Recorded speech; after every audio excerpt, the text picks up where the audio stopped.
I still remember the moment I saw the water creeping into the maintenance hatch. Just a thin, trembling line along the metal seam, and I froze because I knew touching it the wrong way would break more than pipes. The platform hum was uneven that night, almost impatient, like it was watching me hesitate. I've been here long enough to recognize the 11 strange rules we follow, though I've already broken one, somewhere between fatigue and overconfidence, and it's hard not to feel the consequences crawling along my spine. I whispered to myself that no one would see the mistake, but the line shifted before I could react, and I didn't know if it was the water or something else. I crouched in the narrow cable bay, staring at the twisting bundles, and repeating to myself that Rule 1, never touch a line you haven't traced from origin to terminus, because I had already learned the hard way that hesitation here could turn small mistakes into something permanent. My fingers hovered over a slick black cable that seemed ordinary, but the subtle vibration through its sheath made my skin crawl. "It's just one line," I whispered, trying to rationalize it, but my own voice sounded wrong in the echoing metal chamber. The hum of the platform thrummed beneath me, impatient, almost sentient, like it could sense my doubt. I traced the line with trembling fingertips, following its path past junctions and bends, feeling the memory of every past oversight pulse in the tension along my arms. I followed the wiring slowly, noting every twist, every junction, and every trace mark that previous engineers had left behind, because a single misstep could redirect power or pressure in ways the monitors wouldn't reveal until it was too late. The last time I ignored this rule, a secondary pump had reversed without warning, and the ballast tanks had surged while I fumbled with controls, sweating through my jumpsuit. I remembered yelling at the empty compartment, "Why didn't anyone warn me?" as the system fought me back, and I shivered at how small I had felt, a tiny human against the rigid rules of metal and current. The cables hummed differently as I traced them this time, a low discordant vibration that made me flinch, yet I forced myself to follow every inch with obsessive care.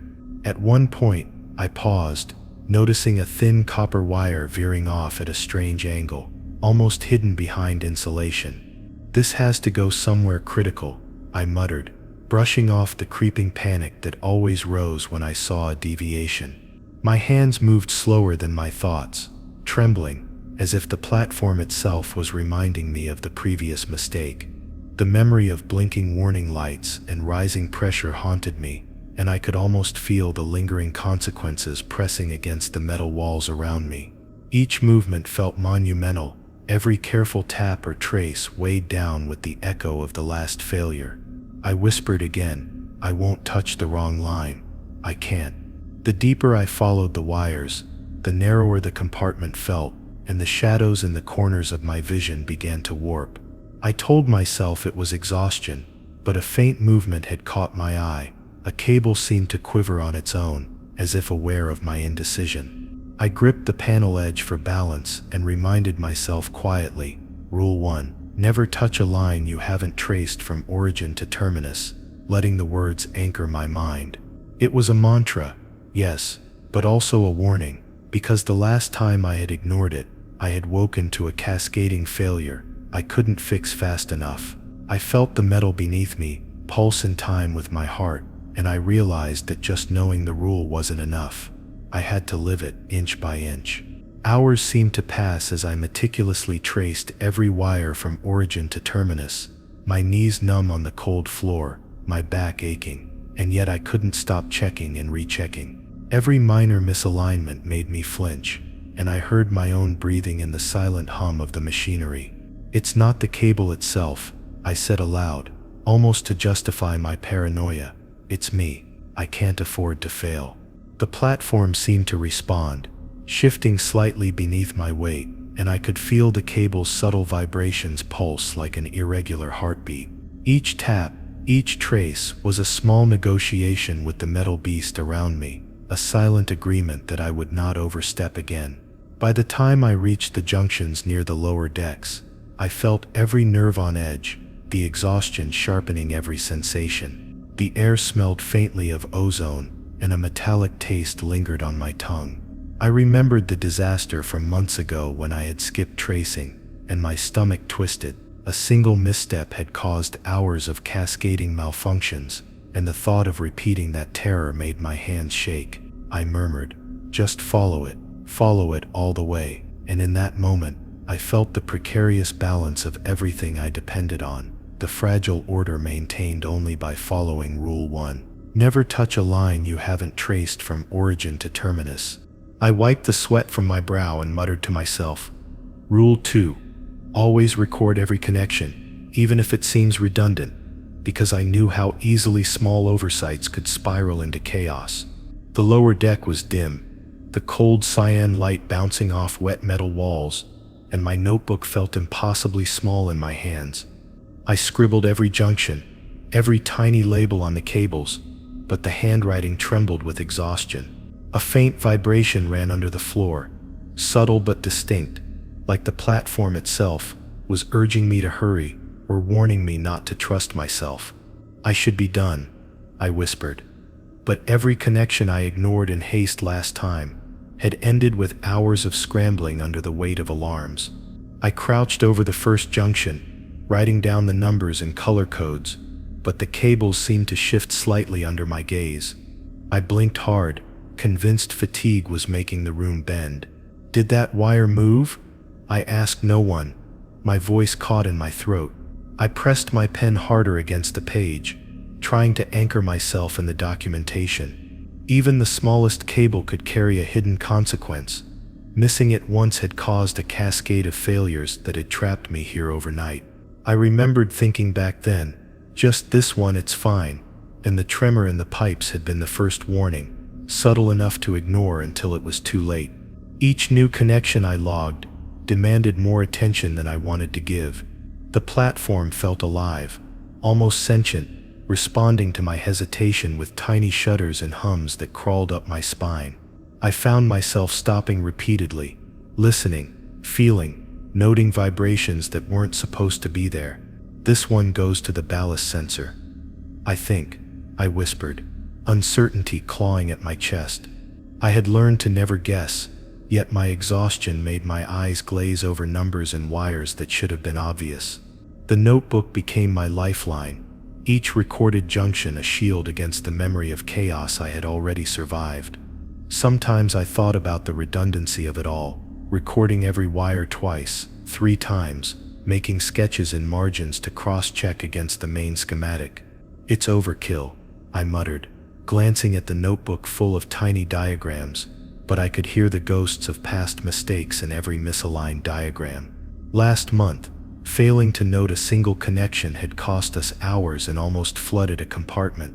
I remembered arguing with the platform monitor in the control room. I logged it all. Why did it fail? The hum of the machinery didn't answer, just pulsed, a steady heartbeat of inevitability. Recording every connection now felt less like bureaucracy and more like survival. By the time I reached the mid-level junctions, my handwriting had deteriorated into near illegibility. My fingers were stiff from holding the notebook against the metal edge, and the vibration of the cables ran through my arms like electricity. One slip, and I'm back to the start, I whispered, trying to calm my panicked thoughts. The air smelled faintly metallic, a reminder of past mistakes when I had ignored even minor details. Each recorded connection was a tether to sanity, a map through the chaos of the platform's living circuits. I pressed my notes hard into the page, making the ink bleed slightly, and hoped it would be enough to prevent another incident. The further I traced, the more I realized how easily memory could fail under pressure. I had once believed I could keep it all in my head, that documenting every cable was unnecessary, and I had been proven catastrophically wrong. That failure had left me sitting on the cold metal floor, notebook useless, with alarms screaming through empty corridors. Never again, I whispered, repeating it like a mantra as my pen scratched across the page. I felt the faint tremor of metal beneath me, almost like the platform was testing whether I had learned, pushing me to break the pattern I was so desperate to maintain. Some connections felt deceptively simple, like shortcuts I could ignore.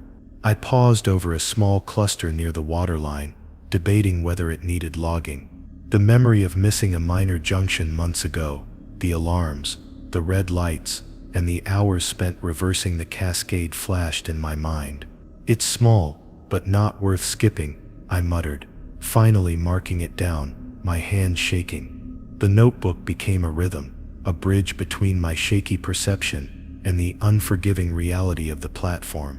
Every mark a lifeline, every line traced a safeguard against the next failure. Even as exhaustion mounted, I could feel the subtle pressure of time pressing on me. The longer I traced, the more the hum of machinery grew in intensity, each vibration crawling along the metal, reminding me of previous nights when I had failed to record everything. I whispered under my breath, "One day, I'll forget, and it'll be worse than I can imagine." The notebook grew thicker, pages filled with numbers, letters, and crude sketches, and yet the unease never left. I traced another connection and hesitated, convinced the cable itself seemed aware of my doubt. By the lower ballast compartments, the light was dimmer, shadows stretching across cables like fingers. I could feel every tremor in the metal beneath my knees, as if the platform was aware of my exhaustion. "Almost done, I whispered, but each new connection seemed to spawn two more to check, and the cycle never ended. I realized how much past mistakes had eroded my confidence, and each scribble in the notebook felt like a small reclaiming of control. The vibration in the cables seemed more deliberate now, testing me, waiting to see if I'd falter and skip a detail. At last, I paused, leaning heavily against the wall, staring at the pages of my notebook. Every connection was logged, yet a creeping doubt lingered. Had I truly captured everything, or had fatigue left a blind spot? I traced a line with my finger one last time, feeling the subtle pulse of the wire, and whispered again, "Rule 2, always record every connection, even if it seems redundant." The words felt heavy, a weight pressing down on my chest, a reminder that survival here was fragile and demanded obsessive vigilance. The hum of the platform shifted slightly, almost as if it knew I was done, but I couldn't shake the feeling that the next misstep was already waiting in the shadows. I pressed my palm against the worn metal panel, staring at the latch that controlled the secondary pressure line, and muttered, almost to myself, "Rule 3. Never bypass safety locks, even if the system seems idle," because I knew what ignoring it had cost me before. My fingers trembled over the cold latch, as the hum of the platform vibrated through the floor, uneven and impatient, like it was waiting for me to make a mistake. "It's not even active," I whispered, trying to rationalize why I wanted to flip the lock anyway. But deep down, I knew temptation here was fatal. Shadows pooled in the corners of the compartment, shifting slightly with the faint movement of the cables, making the space feel narrower than it was. Every instinct in me screamed to leave it alone, but exhaustion and the pressure to finish my rounds gnawed at my judgment. I crouched lower to inspect the mechanisms around the latch, tracing the metal edges with a cautious finger. The previous incident played in my mind, the time I had skipped a safety lock because the display showed zero activity, thinking I could save a few minutes. The pumps had roared to life almost immediately, and I had ducked, hands over my head, heart hammering as water pressure spiked dangerously in the adjacent tanks. I whispered to the empty room, "I'm not doing that again," yet the desire to bypass it for a shortcut lingered like a phantom limb. Each time I glanced at the inactive lock, it seemed to hum faintly, a silent reminder that the platform remembered my past arrogance. The further I inspected, the more the metal seemed to respond to my touch. Tiny vibrations ran along the edges of the latch, subtle but undeniable, making me flinch and reconsider every motion. I had learned that ignoring Rule 3, never bypass safety locks, even if the system seems idle, wasn't about punishment. It was about consequences that escalated silently, often before I could even perceive them. "Just a quick check," I whispered, trying to convince myself I was safe, but the hiss of a pressurized line behind me made my stomach knot with dread. My breathing became shallow as I imagined the worst-case scenarios, the panels flooding, cables snapping, alarms screaming while I froze, unable to fix what I had triggered. I leaned closer, tracing the locks, feeling the subtle resistance in the metal, and realized the platform didn't forgive mistakes. Even minor bypasses caused cascading failures that sometimes took hours to notice until it was almost too late. I could still feel the lingering adrenaline from the last time I ignored a lock, the memory of pressure surging through the lower compartments, alarms blaring, lights flickering. My own voice echoed softly in the bay. Not today, not again. I traced the locks thoroughly, noting every notch and safety pin, recording it meticulously, as if the act alone could ward off the memory of failure. Hours passed in a blur of tracing, recording, checking, and rechecking. The platform seemed to pulse beneath me, impatient, whispering through the vibrations of metal, coaxing me toward error. "It's just idle, nothing will happen," I muttered under my breath, and immediately chastised myself for the thought. I could still see the faint waterline from the last surge, the warped metal, where pressure had nearly breached the compartment, and I shivered. The idea of bypassing a lock wasn't just risky, it was an invitation to chaos, a temptation that the platform seemed to exploit deliberately. By mid-level my body ached, hands stiff, knees sore, but I couldn't stop examining every lock, every latch, every corner that could hold a hidden failure. I whispered to the empty room, "It's not that bad, just do it faster," but the thought of repeating my previous mistakes made my stomach twist. Each movement was deliberate, almost painfully slow, as I reminded myself that the system didn't care about intent, only action. I could feel the cables vibrating subtly beneath my fingers, responding to my tension, and I shivered, realizing that even this meticulous inspection was a negotiation with something larger than me, something patient and unyielding. A minor misalignment caught my eye near the secondary pump hatch. I froze, heart hammering, recalling how last time a slight nudge had caused a cascade that took me hours to correct. "Don't even think about it," I whispered sharply, shaking my head. My hand hovered above the latch for an agonizing second before retreating, acknowledging silently that compliance was the only safeguard. The shadows seemed thicker here, pressing closer, reflecting my own anxiety back at me.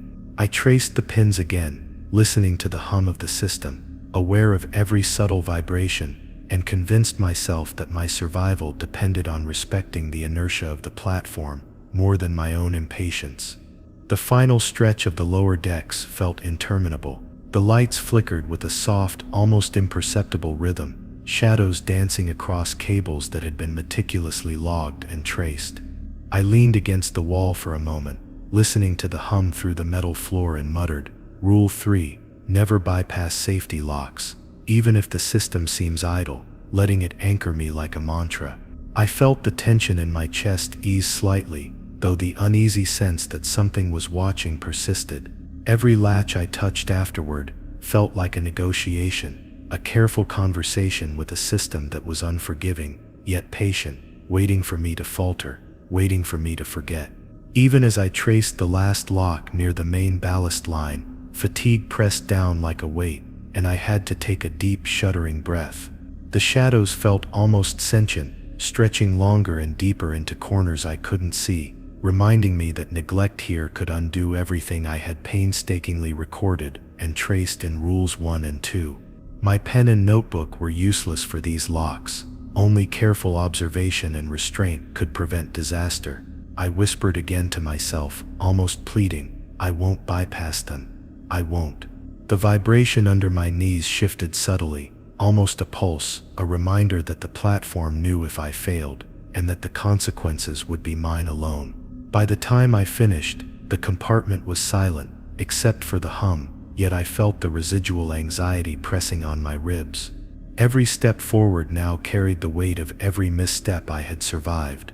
I traced the last lock one final time, letting my fingers linger over the cold metal, feeling the subtle pulse of the platform beneath me, and whispered again, anchoring myself in the rule. There was no sense of relief, only a quiet, tense understanding that Rule 3 was not just a guideline, but a line between survival and catastrophe, one that could vanish in a single misjudged motion.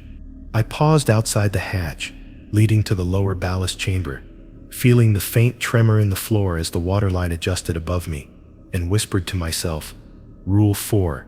Never enter a compartment alone after a pressure fluctuation, because I knew what happened when I ignored it once before. The metal around the hatch felt colder than usual, almost biting against my palm as I brushed away condensation. It's just a check, I muttered, trying to convince myself it was safe, but my own doubt pressed against my chest like the weight of the platform itself. Shadows pooled unnaturally in the corners, elongating with the faint flicker of the overhead lights, and I realized that even a minor misstep here could undo everything I had survived. My pulse quickened, and I gripped the edge of the hatch, wondering if exhaustion was clouding my judgment, or if the space truly wanted to test me again. I stepped inside slowly, knees bent, following the familiar path I had taken countless times, yet the chamber felt alien tonight. The pressure gauges had briefly spiked earlier, a minor fluctuation that I had recorded meticulously, but I still remembered the sharp hiss of the last unexpected surge, and the violent shift of water that had nearly thrown me across the room. I whispered, I'm not alone this time, or at least I won't be. Even though the chamber was empty, I could feel the vibrations in the metal beneath my boots, subtle but deliberate, almost like a pulse that I couldn't ignore. Every cable, every panel, every small valve seemed to vibrate with purpose, a reminder that one wrong move could cascade through the system before I even knew it. The last time I had ignored a fluctuation, I had gone in too quickly, assuming it was minor, and had been trapped while water levels shifted unexpectedly. The alarms hadn't even gone off yet. I had only realized the danger when a soft, insidious groan ran through the hull. I remembered gripping the edge of a panel, heart hammering, whispering, I shouldn't have come in alone, as the pressure pulsed beneath me in ways I couldn't anticipate. Now, months later, every step I took in this chamber was cautious, deliberate, my senses hyper-aware of every sound, vibration, and shadow. It's just routine, I muttered again, but I could feel the tension coiling in my chest, ready to spring at the slightest error. I crouched to check a valve near the far end of the chamber, tracing its connections carefully, and realized how fragile my previous confidence had been. I could almost feel the memory of that past mistake pressing down on me, a living weight that made my fingers shake. Don't rush, I whispered under my breath, tracing the valve's metal surface with the pads of my fingers. Even minor mistakes in this compartment had a way of spiraling beyond detection, a chain reaction that punished you slowly, silently, until the consequences were impossible to reverse. The lights flickered slightly, elongating the shadows, and I flinched, convinced for a moment that something was moving just beyond my vision. Every panel I inspected felt like a test of endurance. The metal hummed with subtle vibrations, a constant reminder of how quickly things could go wrong. I had to remind myself to breathe, slow my heartbeat, and let my hands guide my eyes instead of the reverse. It's just following the rule, I whispered, repeating Rule 4, never enter a compartment alone after a pressure fluctuation like a lifeline. The phrase anchored me in the present, but the residual fear from previous mistakes refused to leave.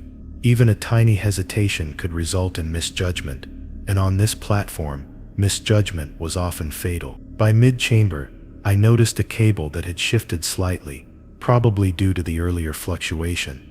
My stomach twisted, remembering the way I had ignored a similar sign months ago, thinking it was insignificant. The next thing I knew, alarms had started screaming as water rushed into the wrong ballast tank, forcing me to scramble while metal groaned and shook around me.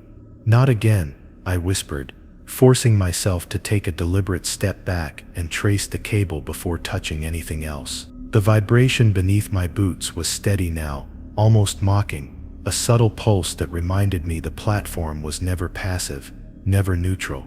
I crouched by the corner hatch, noting the minute changes in pressure indicators while tracing wires along the walls. The cold metal seemed to bite through my jumpsuit, and my hands ached from the tension. Every misalignment, every overlooked detail, felt like a trap waiting to spring. I whispered to myself, it's about patience, not speed, but my mind flickered to all the shortcuts I had taken before, and the consequences they had wrought. I traced the last few connections carefully, feeling the subtle tremor in the floor and the pulsing hum of the system, as though it could sense my fatigue. Shadows shifted along the walls, exaggerating minor imperfections, and I shivered, realizing the compartment was teaching me that memory alone could not protect me. By the far end of the chamber, the air smelled faintly metallic and damp. The faint vibration of water and machinery beneath my feet made my stomach churn. I could feel my muscles tensing with every cautious step, each movement a negotiation with the rules that govern survival here. I whispered to myself, "Just follow the pattern, don't break it," knowing that each decision I made carried weight far beyond the compartment I occupied. The subtle hum of the platform became almost unbearable, each vibration a reminder of the consequences of a single misstep. I crouched by the hatch, recording everything in my notebook, and realized that Rule 4 was more than a guideline. It was the fragile boundary between control and chaos. As I finally finished inspecting the chamber, I leaned heavily against the wall, breathing hard, feeling every pulse of the platform beneath me. The shadows seemed to stretch longer than before, and I couldn't shake the sense that I wasn't alone, even though the room was empty. My hands traced the metal edges one last time, recording nothing more than the sensation of pressure under my skin. I whispered, almost to convince myself, "Never alone, never again," knowing that one wrong step could undo everything I had meticulously followed in Rules 1 through 3. The compartment seemed to hold its breath along with me, and I realized the platform was patient, waiting for fatigue or inattention to betray me once more. I knelt beside the cluster of valves near the lower ballast, fingers trembling as the cold metal bit into my palms, and whispered to myself, "Rule 5. Always check the secondary valves twice before releasing pressure," because I had learned the hard way that a single mistake here could cascade into chaos. The cyan light from the overhead panel made the wet metal glint like something alive, and the vibration of the platform beneath me pulsed irregularly, keeping my nerves taut. "Just to double check, nothing more," I muttered, though even saying it aloud did little to calm the memory of the last time I had ignored the redundancy. The slight hiss of air escaping a nearby vent made my chest tighten. Every minor sound felt amplified, and every shadow seemed ready to swallow me. I traced the first valve with painstaking care, noting every notch and alignment mark, my eyes flicking constantly to the pressure gauge above. My hand hovered over the second valve, hesitating, remembering the disaster when I had skipped the second inspection last month. Water had surged unpredictably, flooding the lower compartment and nearly throwing me across the bay. I whispered under my breath, "Not today, not again," and pressed my fingers firmly against the valve stem, feeling for resistance, temperature changes, and subtle vibrations. Even a minute misalignment could trigger a sequence that would spiral into catastrophe, and I knew from experience that the platform would exploit every lapse in attention. The further I checked, the more the platform seemed aware of my exhaustion, each vibration beneath my knees a subtle reminder that fatigue made me dangerous to myself. I crouched lower, scribbling notes, muttering the numbers to myself, and feeling the slight metallic taste in my mouth that came with stress and too many hours of confined air. "It's just valves," I whispered. "Just check twice, just follow the rule." But I could feel the memory of past failure pressing down on me, the adrenaline still sharp in my chest, and I realized that adherence to Rule 5, always check the secondary valves twice before releasing pressure, was less about caution and more about survival in a system that was unforgiving and silent. Each valve seemed to demand attention in a way that bordered on sentience. I paused at the third cluster, tracing the gauges, listening to the vibrations of pipes running along the wall, and felt a sudden spike of panic when a subtle hiss shifted under the floor. I pressed my hand against the nearest valve to steady myself, and muttered, "I can do this. I won't fail again." The shadows stretched across the walls and cables, moving with the flicker of lights and the hum of machinery, and I couldn't tell if it was my imagination or if the platform was testing my attention. Every check, every touch of the valves was a negotiation with memory and consequence, each step carrying the weight of months of mistakes. By the time I reached the far end of the secondary system, exhaustion had made my fingers clumsy, muscles stiff, and vision slightly blurred at the edges. I traced one valve, then another, whispering numbers and alignments, forcing myself to perform the second check, even when I was sure it was correct. A small tremor ran through the floor, subtle but enough to make my chest tighten. I remembered the previous incident, a misread gauge, one skipped check, and a sudden surge that had nearly overwhelmed the chamber. Never again. Double-check everything, I whispered to myself, letting the repetition anchor my mind even as the platform seemed to hum more insistently beneath me. The further I went, the more I realized how close I had come to being reckless before. My eyes flicked constantly to the readouts, every minor gauge misalignment a source of rising anxiety. I could still feel the scar of panic from when I had ignored Rule 5. Always check the secondary valves twice before releasing pressure last month. The memory of scrambling and shouting at the empty compartment, while metal groaned and water hissed around me. I pressed the last valve with deliberate pressure, listening for the subtle resistance that indicated correct alignment, and felt my pulse sync with the vibrations through the deck. Even as I moved to the final few clusters, I felt the platform's presence, patient and knowing, testing whether I had truly internalized the rule. Minutes stretched into hours as I traced, checked, and rechecked each valve, documenting the sequence and confirming the readings twice over. Every breath felt heavy, every movement deliberate, and every shadow seemed to watch me in the periphery. I whispered aloud, "It's just discipline, just diligence," though I knew this was no ordinary diligence. This was survival against a platform that remembered every error. Even the smallest oversight could cascade into a system-wide failure, and I could feel the residual fear of past mistakes tightening my chest. The metal walls seemed to pulse along with the pressure readings, a subtle rhythm of warning that made my hands tremble. By the time I finished the last valve, my fingers were raw, joints aching, and sweat had soaked through my jumpsuit.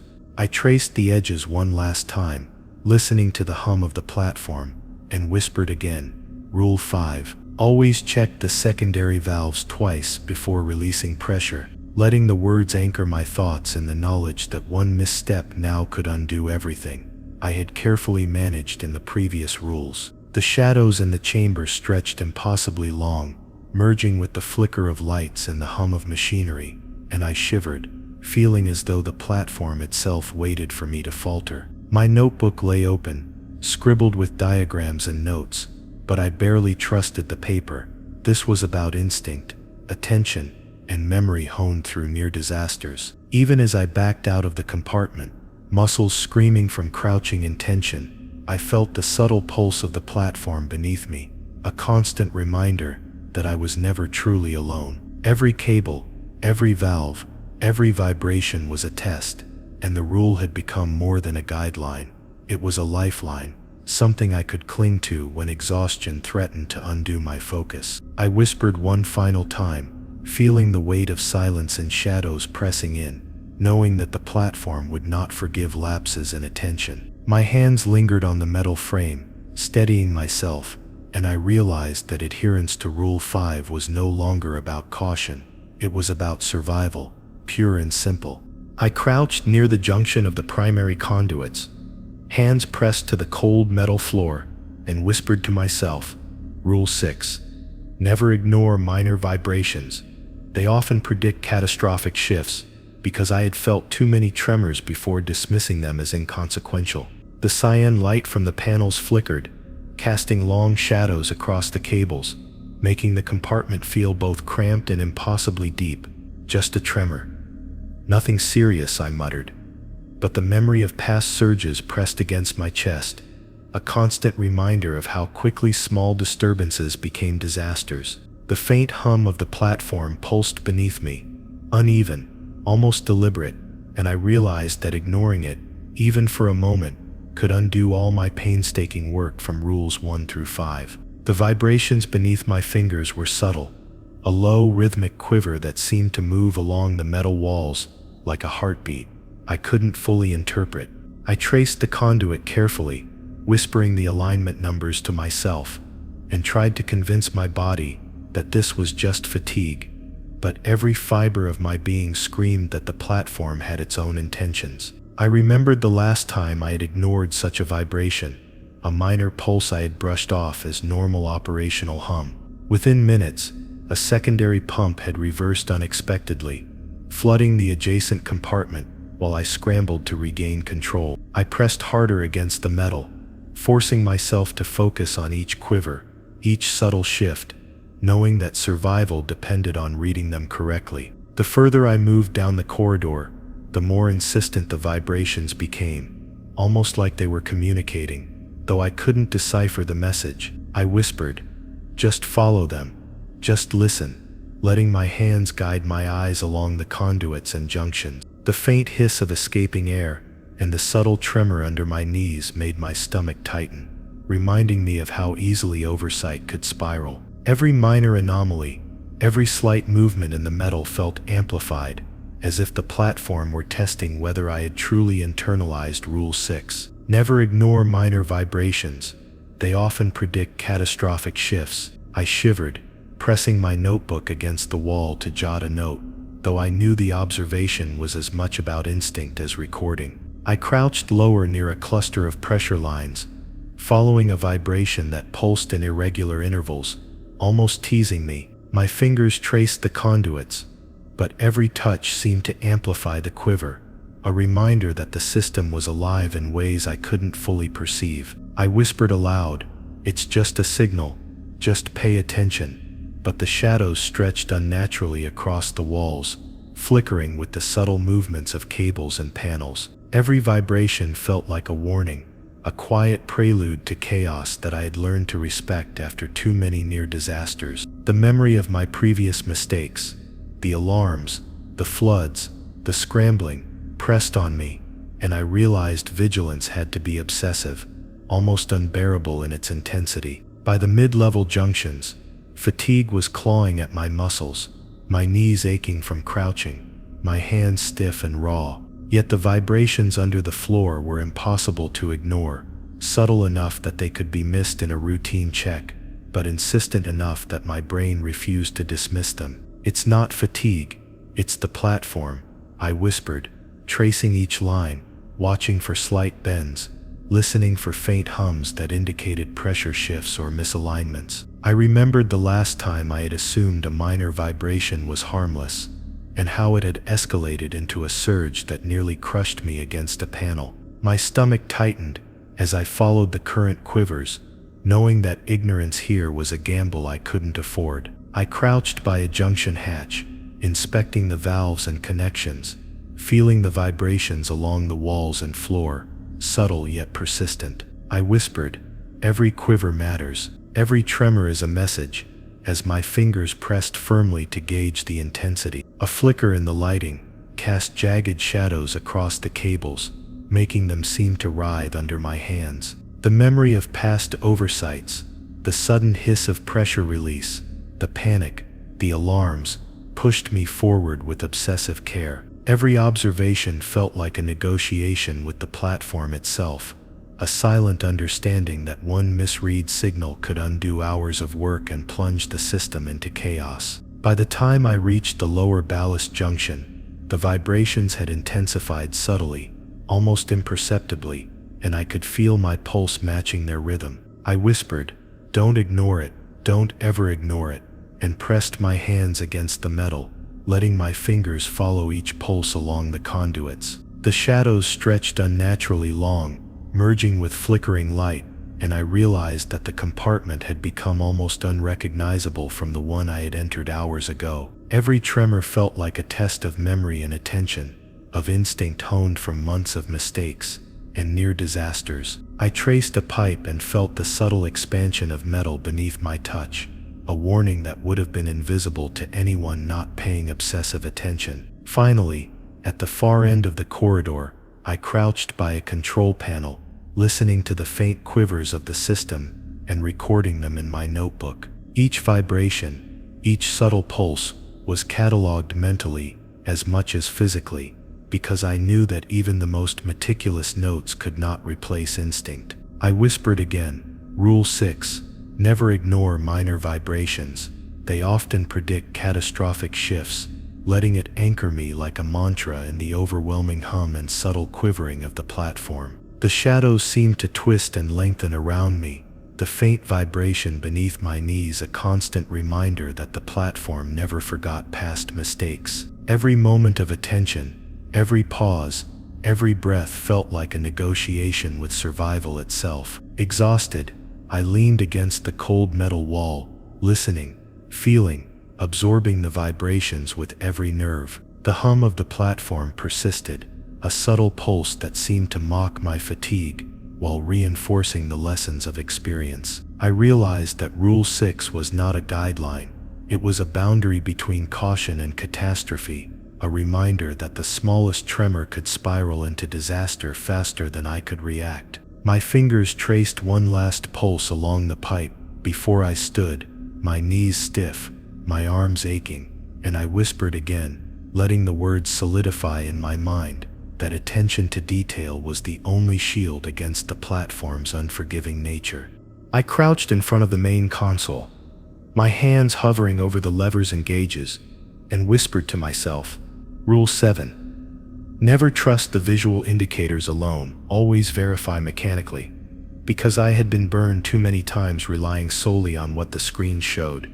The faint blue light reflected off the metal surfaces, making every shadow seem alive, and the hum of the platform pulsed beneath my knees like a heartbeat I could feel in my chest. The lights are green, so it's fine, I muttered, though every fiber in my body screamed that visual confirmation alone was a trap. A soft vibration ran along the floor, subtle but insistent, reminding me of the last incident, where a single misread indicator had sent pressure surging through the wrong conduit. I leaned closer, pressing my fingers against the mechanical parts behind the panel, tracing valves and levers with painstaking attention. The previous time I had trusted the lights alone, the system had betrayed me, sending a cascade of minor failures that compounded until I was scrambling to prevent catastrophic flooding. I whispered, I won't let it happen again, feeling the metal tremble beneath me, as though the platform itself was aware of my hesitation. Even the faintest misalignment in a lever, or the smallest discrepancy in a gauge could go unnoticed if I relied only on the glow of the screens. I traced each mechanical connection methodically, feeling the subtle give and resistance, letting my hands interpret what my eyes could not fully trust. The deeper I moved into the console cluster, the more the hum of the platform seemed to vibrate with intent, almost like it was mocking me. Shadows pooled in the corners, flickering across the mechanical conduits in ways that made them appear distorted. I whispered to myself, just verify, don't trust the display, and ran my fingers along the control rods, noting minute variances in tension and alignment. I remembered the panic of last time, the way alarms had screamed, and lights had blinked false green, while valves and conduits betrayed me silently. Every minor adjustment now felt monumental. Even a tiny lapse could undo hours of careful tracing, recording and monitoring from rules 1 through 6. By the mid-level consoles, fatigue was clawing at my muscles, yet every lever, every gauge, demanded double attention. I crouched lower to feel the resistance in a valve, whispering alignment numbers aloud to anchor my mind. The lights on the panels flickered faintly, casting long, distorted shadows across the metallic floor, and I flinched. I recalled how easily I had been deceived before. One glance at a green light, and I had assumed everything was stable.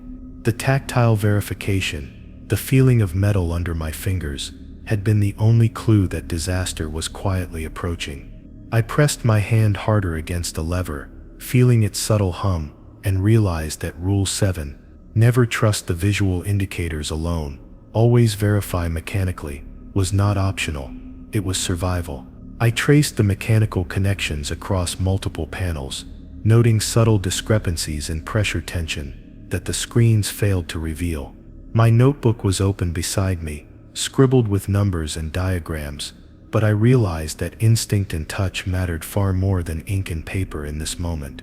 The vibration under my knees intensified slightly as I crouched by a junction, almost teasing me for my previous mistakes.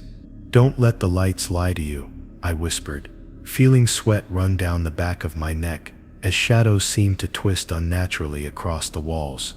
Every mechanical connection I verified was a lifeline against the platform's silent patience, a tether to stability in a system that had no tolerance for overconfidence. By the time I reached the far end of the main console bank, every movement was deliberate, every breath measured. The platform thrummed beneath me, low and insistent, almost as though it were aware of my attentiveness. I traced the final levers and checked every mechanical indicator, whispering each reading aloud, aware that fatigue could betray me in an instant. I remembered how a single ignored discrepancy had once escalated into hours of panic, alarms and scrambling, a lesson burned into memory. My hands tingled from tension and exertion, yet I couldn't stop until I had verified every indicator the platform presented, knowing instinct had to override trust in visual cues alone. As I straightened, leaning against the console, I let out a slow exhale, the blue light reflecting off my sweat-soaked jumpsuit. The shadows seemed to linger, stretching unnaturally along the floor and walls, reminding me that the platform was patient, that it remembered every error and hesitation. I traced one last lever with my fingertips, feeling its subtle vibration, whispering again, Rule 7, never trust the visual indicators alone, always verify mechanically, anchoring my awareness.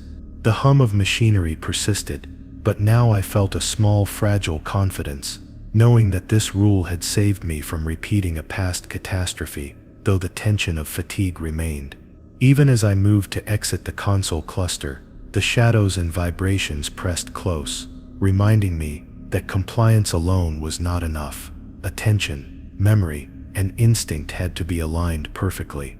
Every step along the metallic floor was deliberate, every breath calculated, as though the platform could sense hesitation. I felt the cool metal beneath my hands, listened to the subtle hums and whispered again, letting the mantra anchor me. Tactile verification was survival. Rule 7 was more than a guideline, it was a boundary, invisible yet vital, and I could feel the platform testing me to see if I truly understood its weight. I crouched in the dim corner of the cable bay, hands fumbling over the metal clamps, securing the conduits, and muttered to myself, Rule 8, never leave a section unsecured. Always ensure clamps and fasteners are locked, because I had already paid for even minor oversights. The cyan light flickered across the metal, exaggerating shadows that seemed to slither along the walls, and a subtle vibration ran beneath my knees, almost like the platform was breathing. It's just a clamp. It's simple, I whispered. But memory pressed heavily on me. The time I had ignored one fastener, thinking it was trivial, and the conduit had shifted dangerously as pressure surged. Each breath I drew felt sharp in my chest, every slight movement magnified, and I realized that even a small lapse could undo hours of work. I traced the first few clamps, fingers pressing into the cold metal, testing tension and alignment, aware that even a slight give could lead to disaster. Shadows stretched unnaturally across the walls as the vibrations of the platform pulsed through my hands. I whispered, Don't forget every section, feeling the memory of past mistakes twist in my gut. The last time I had overlooked a fastener, a minor misalignment had triggered a domino effect. Valves shifted, secondary conduits misfed, and alarms had blared as water surged into unintended tanks. Now, I checked each fastener meticulously, letting tactile sensation override visual assumptions, trusting nothing but what I could feel and confirm. The deeper I went into the bay, the more I realized how easily fatigue could betray me. My hands were raw, muscles screaming with tension, and yet every unsecured section seemed to mock me in the flickering cyan light. I crouched lower, tightening a stubborn clamp while whispering numbers and locations aloud, letting the repetition anchor my focus. It's simple, just lock it, I muttered, though the tremor in my hands reminded me that simplicity was an illusion here. Every vibration beneath my boots, every subtle metallic groan, was amplified by my own exhaustion, a quiet insistence that I adhere to Rule 8. Never leave a section unsecured, always ensure clamps and fasteners are locked. By mid-bay, I encountered a series of clamps that had loosened slightly over time, subtle enough that a casual glance would have missed them.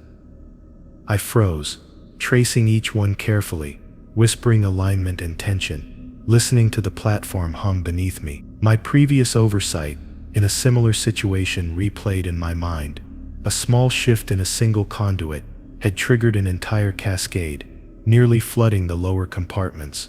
While I scrambled to correct the error, I pressed each fastener deliberately, feeling for resistance, listening for subtle vibration changes in the metal, and whispered, every section, every lock, every time. The shadows seemed to writhe, merging with my imagination, making the room feel alive and aware of my exhaustion.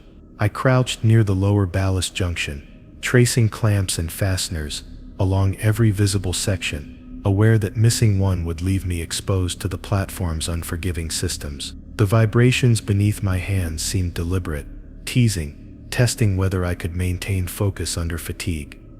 It's almost ritual now, I whispered. Though it wasn't ritual, it was survival, obsessive and exhausting. The last time I had ignored a single fastener, I had spent hours scrambling to prevent an escalating disaster, and the memory of that chaos pressed down like concrete. I tightened another clamp, feeling the subtle pulse of the metal through my fingers, and realized how fragile security really was in this environment.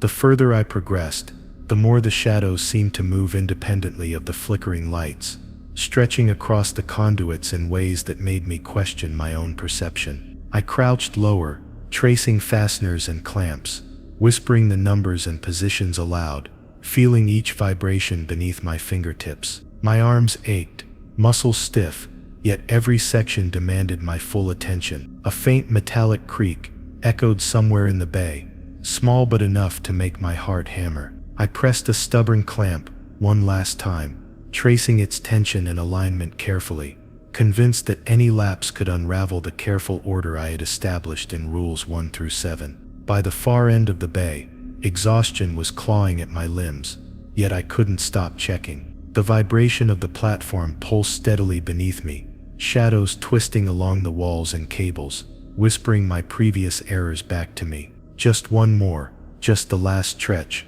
I murmured, fingers pressing against each clamp, testing alignment and tension, verifying that every fastener was secured. The memory of past negligence lingered, the alarms, the surge, the near flooding, reminding me that no section was trivial. Every clamp I locked, every fastener I confirmed, was a fragile tether against disaster, a shield born from months of mistakes and near misses. Finally, I straightened, leaning against the cold metal wall, breathing hard, feeling the vibration beneath my knees. I traced one last clamp with my fingers, letting the faint tremor run through me, whispering again, Rule 8, never leave a section unsecured, always ensure clamps and fasteners are locked, anchoring my attention and anchoring my sanity in the face of exhaustion. The shadows pooled in the corners, the cyan light flickered faintly, and I realized the platform's patience was infinite, waiting for me to falter. Every breath, every muscle twitch, every subtle vibration was a reminder that I had survived thus far, not through luck, but through relentless attention to these rules. Even as I backed toward the hatch, muscles trembling, heart hammering, the shadows seemed almost sentient, stretching toward me as if to test whether I had truly internalized the rule. Every fastener, every clamp, every pulse in the metal was a test, and I knew that even a moment's inattention could undo hours of painstaking work. I whispered under my breath, letting the words sink in. Securing every section wasn't just about compliance, it was survival, and the platform demanded it, patiently and silently. My hands lingered on the cold metal for one last check, and I realized the bay held no forgiveness for mistakes. I crouched over the sequence panel for the secondary pumps, hands hovering uncertainly over the timing switches, and whispered to myself, Rule 9, never override the timing circuits. Delays are intentional, because I had learned that impatience had consequences worse than failure. The cyan light reflected off the metal, making every shadow seem alive, twisting along the walls and cables in ways that played tricks on my mind. It's just a few seconds. It won't matter, I muttered, but memory pressed against my chest. The time I had ignored a programmed delay, thinking it redundant, and ended up with a near-flooded lower chamber. Each pause I hesitated felt like a silent warning, vibrating beneath my knees, and I realized the platform had no tolerance for shortcuts. The previous incident haunted me as I traced the timing circuits manually, feeling each wire and connection for subtle anomalies. The hum of the platform pulsed beneath the floor, almost mocking me for daring to consider bypassing protocol. I whispered, "Just follow it, just wait," trying to anchor my mind against the tug of impatience. The shadows along the panels seemed to stretch unnaturally, almost like they were testing whether I could resist the urge to intervene. I pressed my fingers firmly against the switches, feeling the faint warmth of current and the subtle resistance that reminded me the system was alive in a way I couldn't fully comprehend. By mid-panel, fatigue weighed heavily on me, muscles stiff, eyes flickering with the strain of concentration. Every flick of the switch, or tap of a wire, carried the memory of previous errors, the alarms, the surges, the panic, and I shivered. I whispered, "Delays are there for a reason," as if saying it aloud could anchor my judgment. The platform vibrated faintly, almost impatiently, yet I understood that every programmed pause was protective, a subtle mechanism to prevent catastrophe. I moved slowly, testing each segment mechanically, tracing each connection, and felt the memory of near disasters tighten in my chest, a reminder of what ignoring a single pause had cost me before. I crouched closer to the lower circuits, feeling the faint pulses through the metal, as though the platform itself were monitoring my hands. "Don't rush. It's deliberate," I murmured, tracing wires and switches in meticulous order. Even minor deviations had consequences. A skip delay could cause a cascade of pressure spikes, misaligned valves, and surging water in unintended sections. I remembered the terror of being trapped in a flooded compartment, heart hammering, fingers frozen as the system ignored my panic. The visual indicators had all read green, yet every bypass I had attempted in the past had revealed how little I could trust appearances. The further I progressed along the panel, the more the hum beneath my feet seemed to carry intent, almost like a heartbeat that matched my own anxiety. Shadows twisted unnaturally with the flickering light, stretching across the mechanical lines and conduits, making the environment feel alive and aware. I whispered, "It's about patience. Just wait," pressing each timing switch manually, feeling the resistance and current, letting tactile sensation guide me over assumptions. The memory of past impatience, of ignoring delays, surged in my mind, reminding me that the smallest action could ripple catastrophically through the system.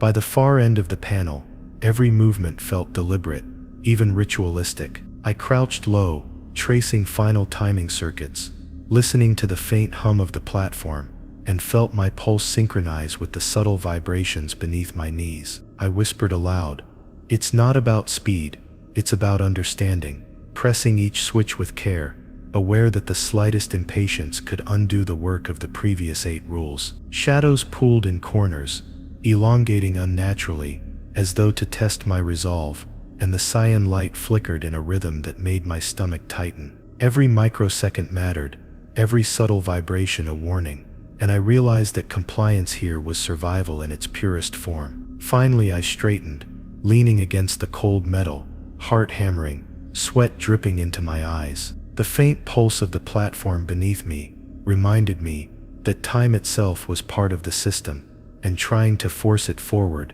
could be fatal. I pressed one last switch with deliberate caution, whispering again, "Rule 9, never override the timing circuits.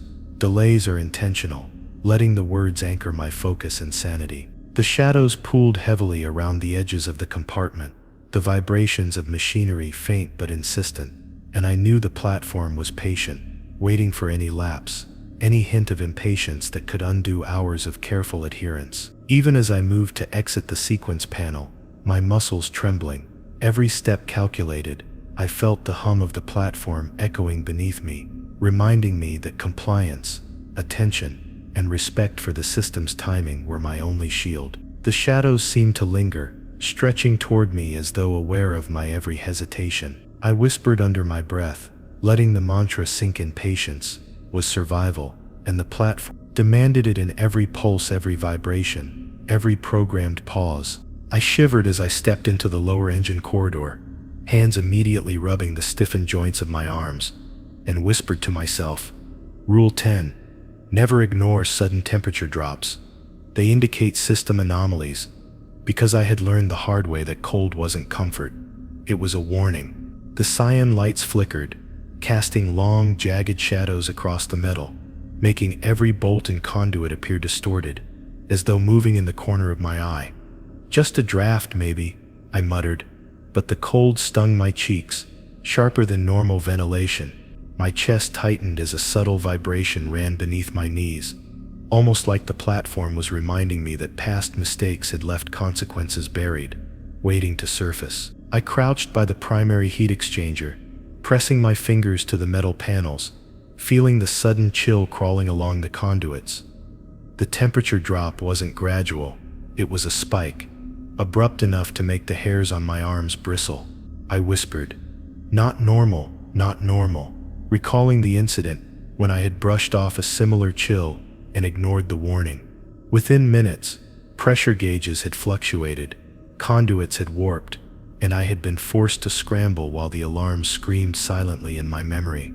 Every shiver, every metallic pulse, felt like a signal, subtle yet unmistakable, insisting that I pay attention or face consequences I wasn't prepared to handle. The further I moved down the corridor, the more the shadows seemed to stretch unnaturally along the walls, merging with the flickering cyan light to make the compartment feel alive, sentient, almost breathing. I crouched lower to inspect a valve cluster near the waterline, feeling the cold pulse of the metal beneath my fingertips, whispering alignment and gauge readings aloud. My mind raced, recalling past oversights, the sudden temperature drop that had gone unnoticed until the system began misfeeding ballast lines. I pressed my hand harder against the metal, letting tactile feedback override visual assumptions, remembering that the cold wasn't random, but a deliberate signal embedded in the platform's behavior. By mid-corridor, exhaustion weighed heavily on my muscles, every movement deliberate, each breath measured against the low hum of machinery. The cold was pervasive, sneaking through my jumpsuit, stiffening my hands and toes, forcing me to trace conduits with exaggerated care. I whispered, every drop, every change, pressing fingers against each panel, listening to the faint vibration beneath the floor. The shadows stretched further, seemingly aware of my fatigue, and I realized that the temperature wasn't just physical, it was psychological, a subtle pressure pushing me to acknowledge every anomaly or risk catastrophe. I traced a conduit, feeling the cold pulse intensify at a junction, a warning I could no longer ignore. I crouched near a secondary pump line, pressing my palm to the metal while whispering readings into my notebook, aware that this was a matter of instinct as much as documentation. The previous incident replayed vividly in my mind, the ignored chill, the initial confusion, the slow creeping realization that water levels were shifting in the wrong compartments. I shivered, knowing that the cold metal beneath my fingers was a prelude, a subtle premonition of imbalance. "Don't ignore it, ever," I murmured, tracing each valve and pipe with obsessive care, feeling for subtle anomalies that could escalate without warning. The deeper I progressed into the corridor, the more the vibrations and the cold seemed to synchronize, creating a rhythm that pressed against my nerves and sanity. I whispered, "It's deliberate, it's warning me," letting my hands guide my eyes along pipes and junctions, every touch a verification of the system's state. Shadows pooled in corners, exaggerating minor imperfections and making every bolt and fastener appear precarious. The memory of previous misjudgments pressed on me, the alarms, the surge of water, the frantic scrambling to restore equilibrium, and I felt my chest tighten as I traced the next valve cluster, letting tactile feedback override doubt. By the far end of the engine corridor, the temperature drop was most pronounced, biting into my fingertips and toes, making every movement deliberate and careful. I crouched low, tracing the final conduits, whispering readings aloud, aware that ignoring the cold could trigger a cascade I wouldn't survive. The faint hum of machinery vibrated beneath my boots, almost like a heartbeat measuring my attention and compliance. Shadows merged with the flickering cyan light, stretching unnaturally and teasing my exhaustion, and I whispered again, Rule 10. Never ignore sudden temperature drops. They indicate system anomalies, letting the words anchor my focus, reminding me that awareness was survival. Finally, I leaned against the cold metal, sweat and shivers mixing, chest tight, muscles screaming in protest. The vibrations beneath me pulsed irregularly, shadows pooled in corners, and I realized the corridor itself seemed aware of my fatigue, testing whether I had internalized the rule fully. Every valve, every pipe, every subtle chill was a signal, and I traced one last conduit with care, feeling the cold pulse through the metal and into my bones. I whispered again, under my breath, letting the mantra sink in. The temperature drops were warnings, signals I couldn't ignore, and even the smallest lapse could unravel the careful order I had maintained through rules 1 to 9. Even as I moved to exit the corridor, muscles stiff and heart hammering, I could feel the platform's patient observation pressing in, shadows lingering like sentinels. Every shiver, every vibration, every subtle cold pulse was a reminder that the environment was not passive. It demanded attention, obedience, and respect. I whispered to myself one last time, letting the mantra solidify. Survival required noticing the small signs, acknowledging the subtle warnings, and never underestimating the cold that hid catastrophic consequences. I stepped into the upper observation deck, every muscle aching, and whispered to myself, Rule 11. Never ignore the shadows. They move when you're not looking, because I had learned too late that the darkness had its own agenda. The faint cyan glow of the emergency panels threw everything into harsh relief, casting long, distorted shadows that seemed to slither along the walls and cables. It's just fatigue, just exhaustion playing tricks, I muttered, but my pulse tightened with every subtle shift in the corner of my vision. The platform hummed beneath me, a low vibration that almost felt like breathing, and I realized that I was alone only in theory. The shadows had already begun testing me. I crouched near the far railing, tracing the edges of panels and cables, watching the reflections in the metal as if they could betray a hidden movement.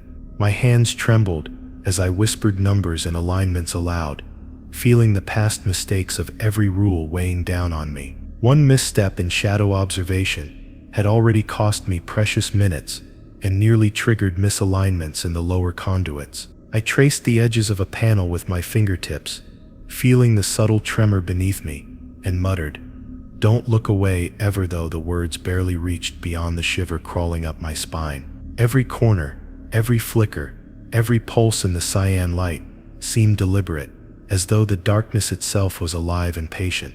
By mid-deck, exhaustion was searing through my limbs, but the shadows were insistent, stretching and twitching in ways that defied the flickering lights. I whispered under my breath, It's not just imagination. It's warning me, as my eyes darted between panels, conduits, and the empty expanse. I remembered the time I had ignored a subtle shift in a shadow, thinking my mind was playing tricks, and how that had led to a misalignment in the primary ballast lines. Now every movement of the shadows was a signal I couldn't afford to dismiss. I crouched lower, pressing my fingers to the edges of a panel, feeling the faint vibration of metal, as if it could confirm what my eyes refused to fully trust. The further I moved across the deck, the more the shadows seemed almost sentient, bending toward corners, pooling along conduits, moving just beyond my direct sight.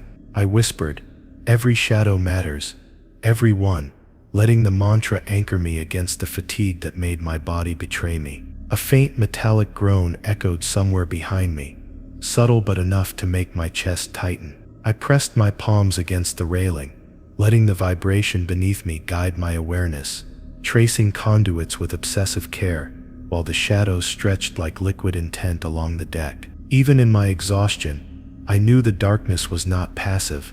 It was watching, waiting for me to falter. By the far end of the observation deck, Every step felt deliberate, every breath calculated. Shadows pooled heavily in corners, flickering unnaturally in the cyan light, and I crouched low to inspect a cable cluster near the viewport. I whispered, "Don't blink, don't look away," pressing fingers against metal and tracing subtle vibrations that seemed to run through the deck itself. My muscles ached, but I couldn't stop.